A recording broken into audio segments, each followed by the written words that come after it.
All right, so today we're diving into the world of home labs, but not just any home lab. We're talking about squeezing a fully virtualized setup onto a tiny Intel N100 processor. You might be thinking, is that even possible? And that's exactly what we're here to explore. What's fascinating is this tiny chip opens up a world of possibilities for anyone who wants to build a home lab without breaking the bank or racking up a huge energy bill. Yeah, okay, I'll admit, when I first heard about running a whole home lab off an N100, I was skeptical. But then I saw how much power these things pack for their size and I mean, we're talking running your entire network. On less power than a light bulb? Exactly. That's why the N100 is perfect for always-on setups, like a home lab. Plus, with Proxmox Virtual Environment as our platform, we can manage all sorts of virtualized services without getting overwhelmed. So Proxmox is basically our control center. Right. But before we dive into that, let's break down why the Intel N100 is such a good fit for this kind of home lab. Well, it strikes the perfect balance between affordability and functionality. It's not about raw power. It's about efficiently handling those essential tasks. You get 4 cores running at a low TDP of just 6 watts. Wait, so I could be running my firewall, my media server, even home automation off this one little chip, and it'll barely sip any power. That's pretty wild. It is. And setting up Proxmox on the N100 is surprisingly straightforward. Proxmox has excellent documentation, and the installation is pretty user-friendly. That's reassuring to hear because I'm not exactly a Linux guru, but one thing I always worry about with virtual machines is storage space. Those things can add up fast. You're right, storage is definitely something to consider. A good-sized SSD is crucial. You'll be surprised how quickly those virtual machines and applications gobble up space. So how many VMs can we realistically run on the N100 without everything slowing to a crawl? You can comfortably run multiple lightweight VMs. The key is to allocate resources smartly. Think 1 or 2 cores per VM, sharing the available memory efficiently. We're not talking heavy video editing here, but for core home lab services, the N100 can definitely handle the load. That makes sense. Now here's where it gets really interesting for me. A lot of these N100 mini PCs come with multiple network ports, often 2.5 GBE. What kind of advantage does that give us in a home lab setup? Multiple network ports are a security game changer. You can segment your network traffic, creating a more secure environment. Think of it like having separate lanes on a highway for different types of vehicles. It keeps things organized and secure. Okay, I like that analogy. So I could dedicate one port to my firewall and another to my internal network. Speaking of firewalls, let's talk about OPNsense. It's an open source firewall and router platform that gives you way more control over your network than a standard router. How well does OPNsense actually run on the N100? For everyday firewall and routing tasks, the N100 handles OPNsense with ease. However, if you're planning on using advanced features, like intrusion detection or prevention systems, those are more resource-intensive in those cases. Dedicating a core or 2 specifically to OPNsense is a good idea. So it's all about being mindful of how we're allocating those 4 cores. Now, you mentioned a cool feature called direct port pass-through earlier. In simple terms, what is that and why is it beneficial for OPNsense? Direct core pass-through gives a VM exclusive access to a physical network port on your system. It's like giving OPNsense its own dedicated fast lane, bypassing some of the virtualization overhead and giving it a performance boost. All right, so we've got our network locked down with OPNsense, but what about accessing our home lab remotely? Is that where Tailscale comes in? I've heard a lot of buzz about this. Exactly. Tailscale sets up a secure private network through a mesh VPN. Imagine being able to access your home lab securely from anywhere, as if you were sitting right in front of it. All thanks to this lightweight tool. That's perfect for the N100's limited resources. Okay, that sounds incredibly convenient and secure. How does Tailscale actually integrate with our Proxmox setup and OPNsense? You've got flexibility here. You can install Tailscale directly on the Proxmox host, or you can install it within specific VMs like OPNsense. This way you can customize your access and security to fit your exact needs. So we've covered networking, security, remote access. Now let's talk about something fun. Entertainment. I love using Plex to stream movies and TV shows. How well does Plex Media Server perform on this N100 setup? This is where we need to manage expectations a bit. The N100 isn't a transcoding beast, direct playback, where your device can play the media file as is. is where the N100 shines. So if I'm streaming to a device that needs transcoding, I might need to be a bit more selective Yeah. about my media choices or the quality settings. Right, but for the majority of devices these days, direct playback is becoming the norm. And with those 2.5 GBE ports on many N100 systems, you'll have plenty of bandwidth for smooth, high-quality streaming within your network. That's great to hear. Now let's move on to home automation. I'm fascinated by the possibilities of Home Assistant. But can we even run that on our N100-powered Proxmox setup? Home Assistant works beautifully on Proxmox. You can run it as a container, which is super lightweight and resource efficient. Or as a VM, if you need more isolation and dedicated resources, it's really up to you and your home automation needs. Okay, that's good to know. But when you start integrating all these different devices, from your firewall to your media server to your smart lights, doesn't network management become a nightmare? That's where VLANs come in. Think of them like setting up different rooms in your house, each with its own purpose and access controls. By setting up VLANs within Proxmox or OPNsense, you segment your network, creating dedicated pathways for different types of traffic. So it's all about keeping things organized and making sure the right data goes to the right place without any bottlenecks. That's smart. All right, we've covered a lot of ground so far. We've got our firewall, remote access media server, and even home automation, all running on this tiny N100 machine. Right. But let's be realistic. It's not a bottomless well of computing power. What are some key performance considerations and tips for making the most of this setup? Optimization is key here. We need to be smart about how we allocate those precious resources. First up, vCPU allocation. Right. We don't want to overload any one VM with too many cores, if others need them. What about RAM? How can we optimize memory usage? The N100 typically supports up to 16 GB of DDR5 RAM. So we need to be mindful of that when setting limits for each VM. Avoid running memory-hungry applications whenever possible. And of course, we can't forget about storage. We already talked about the importance of using an SSD. Absolutely. An SSD is like a superhighway for your data, making everything run faster and smoother. But even with an SSD, you need to think about where you store those virtual machine files. So if I have multiple drives, should I spread things out? Or is it better to keep everything together? It depends on your specific setup. We'll dive deeper into that in our next segment, where we'll discuss some practical optimization strategies to help you squeeze every ounce of performance out of your N100-powered Proxmox setup. Sounds good. I'm already starting to see how much potential this little N100 chip has for building a truly customized home lab. Stay tuned, because we're about to get even more hands-on. Welcome back. So we've laid the groundwork, exploring why the Intel N100 is such a great choice for a home lab, and how to set up Proxmox as our virtualization platform. Yeah, we've talked a lot about the technical details, but I'm itching to see how all of this comes together in the real world. Can we walk through some specific scenarios? Absolutely. Let's say you're a freelancer working from home. You need a rock-solid network that's both secure and accessible from anywhere. That's me to a T. Reliable remote access is essential these days. With your N100-powered Proxmox setup, you can dedicate one of those VMs to OPNsense, giving you a robust firewall to protect your network traffic. So it's like having a security guard posted at my internet connection 24/7.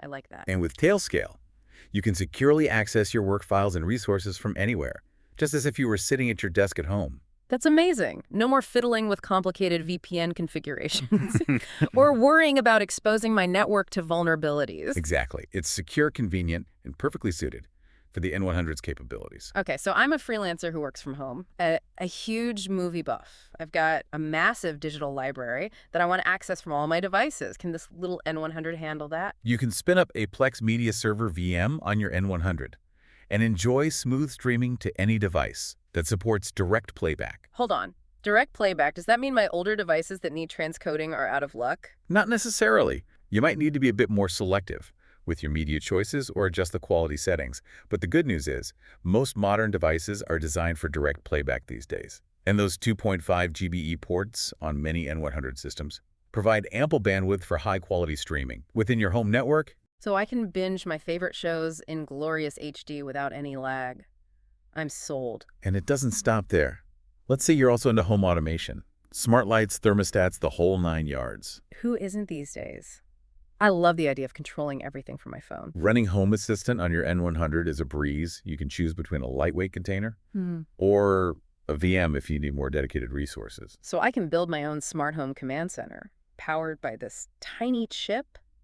That's incredible. It really is. And with VLANs, you can segment your network to ensure smooth communication between your home automation system and all your other devices. VLAN's right. Those are like setting up virtual walls in my network to keep everything organized and running smoothly. Exactly. When we connect this to the bigger picture, you're not just building a home lab, you're creating a personalized ecosystem that caters to your specific needs and interests. I'm starting to see that. It's like taking control of my digital life and shaping it exactly the way I want. And you're doing it all with an energy-efficient and surprisingly affordable platform. The N100 empowers you to take control without breaking the bank.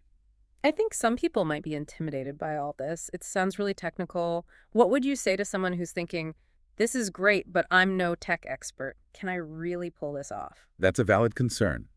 But the beauty of these open source platforms, like Proxmox, OPNsense, and Home Assistant, is the incredible community support. So if I run into a roadblock, there's a whole army of helpful folks out there ready to guide me. Absolutely. There are forums, documentation, and countless tutorials online. You're never truly alone. That takes a lot of the pressure off. It sounds like a great way to learn and experiment without the fear of breaking anything permanently. That's the essence of a home lab. It's a playground for exploring technology and pushing your own boundaries. And the N100 gives you a stable and efficient foundation to build upon. Okay, let's shift gears a bit. We've talked a lot about the possibilities, but let's be realistic. What are some limitations I might encounter with an N100-powered home lab? We touched on this earlier, but transcoding heavy tasks might push the N100 to its limits if you plan on doing a lot of video encoding or running very resource-intensive applications. You might want to consider a more powerful processor down the line. So for things like 4K video editing or running complex simulations, this might not be the best fit. Right. But for most home lab use cases, especially if you're focusing on networking security, light media streaming, and home automation, the N100 is more than capable. And even then, it's all about being smart with resource allocation. We talked about being mindful of how many cores we assign to each VM and setting RAM limits. Exactly. It's about finding the right balance for your specific needs. So optimizing everything is key to getting the most out of this setup. I'm curious to learn more about those practical optimization strategies you mentioned earlier. Well, that brings us perfectly to our next segment, where we'll dive into actionable tips to help you unlock the full potential of your N100-powered home lab. Stay tuned. Welcome back to the final part of our deep dive into the world of Intel N100-powered home labs.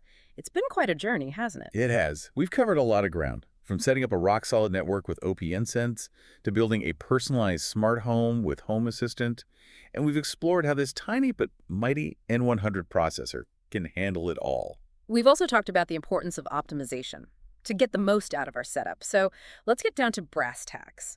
What are some practical tips for squeezing every last drop of performance out of our N100-powered Proxmox environment? First up, let's revisit vCPU allocation. Remember, we have 4 cores to work with, and we need to be smart about how we distribute them. Right. We talked about avoiding over-provisioning. It's like trying to juggle too many balls at once. You're bound to drop something. Exactly.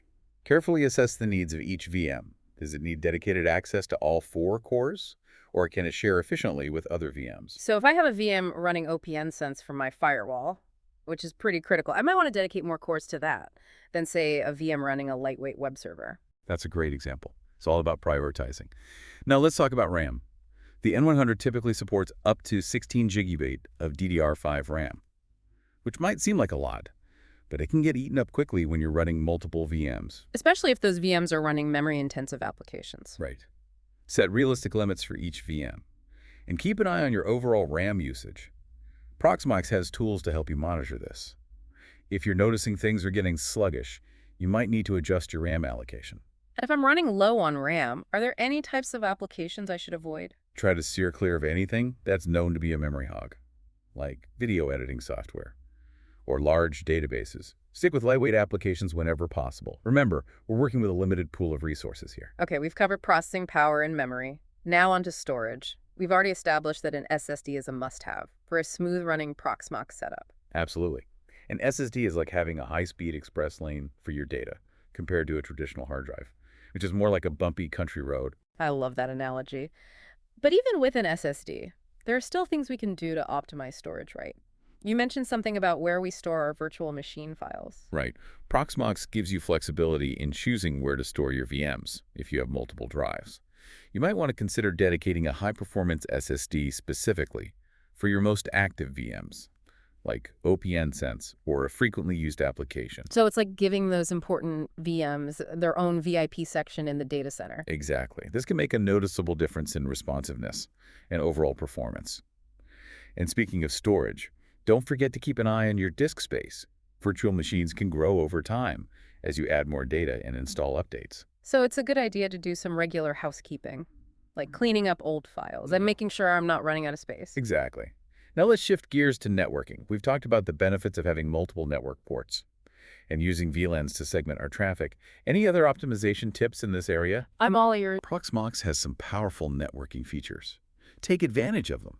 Create bridges and VLANs to fine-tune your network traffic flow. Think of it like setting up traffic lights and dedicated lanes to keep everything moving smoothly and prevent congestion. So instead of having all my data trying to cram through a single pipe, I'm creating dedicated pathways for different types of traffic.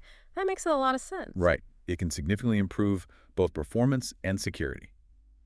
All right, we've covered a lot of technical details in this deep dive, but before we wrap up, I want to talk about something just as important as the technical side. Your mindset. Oh, interesting. What do you mean? Building a home lab is all about experimentation and learning. Don't be afraid to try things out, tweak settings, and even break things occasionally. That's how you learn and grow. So it's okay to mess things up. Absolutely. That's part of the fun. Embrace the spirit of exploration. And if you do hit a roadblock, remember there's a huge open source community out there ready to help you. Don't be afraid to ask questions and learn from others' experiences. That's reassuring. It feels less intimidating knowing I have that safety net. So as we come to the end of this deep dive, what's the key takeaway you want our listeners to remember? The Intel N100, while not a powerhouse in the traditional sense, is a remarkably capable platform for building a personalized, efficient, and surprisingly powerful home lab. With a bit of planning and optimization, you can unlock its full potential and create a digital ecosystem tailored to your unique needs and interests. It's been eye-opening to see how much we can achieve with this tiny chip and a little bit of know-how. Thank you for taking us on this deep dive. I think I'm finally ready to take the plunge and build my own N100-powered home lab. Excellent. And remember, this is just the beginning. The world of home labs is vast and constantly evolving. Who knows what exciting possibilities await you down the road? That's what makes it so exciting. Thanks for joining us on this journey. Until next time, happy experimenting. And